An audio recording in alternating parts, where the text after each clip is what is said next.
Je m'appelle Alain Malardé, je suis capitaine de marine marchande et président de l'association Marins du Monde. Et le but de la démarche aujourd'hui, c'est de lancer une fondation pour la préservation du patrimoine maritime navigant, qui n'existe pas à ce jour.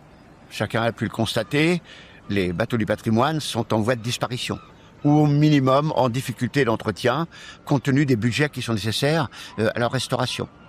Et le paradoxe veut que les subventions qui sont éventuellement accordées, ne sont délivrées qu'après règlement des factures de travaux. Alors comment voulez-vous qu'on règle des factures de travaux alors qu'on demande des subventions, qu'on n'a pas ces sommes? Donc ça n'a aucun sens.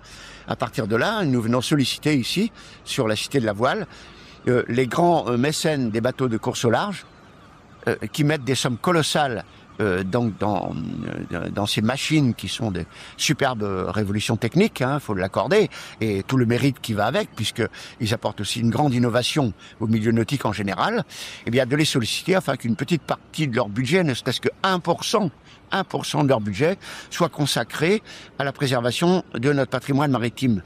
Bon, pourquoi? Parce que ces bateaux de course aujourd'hui utilisent les voies maritimes qui ont été ouvertes par nos vieux bateaux. Parce qu'aujourd'hui, si les conditions climatiques de vent, de courant, etc. sont connues et identifiées, c'est bien grâce au travail qui a été fait par les vieux gréements autrefois.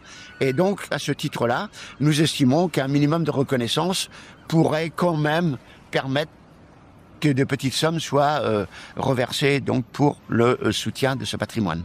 Et ça aussi, sans ce patrimoine maritime, il n'y aurait aucune fête maritime possible. Bon, ça c'est certain. D'autre part, en communication. Ces grandes entreprises ont besoin de communication tant qu'externe qu'interne. Pour la communication externe, peut-être que la course au large, les besoins de records, qui sont un puissant fond en fait, parce qu'un record en chasse un autre et en appelle un nouveau.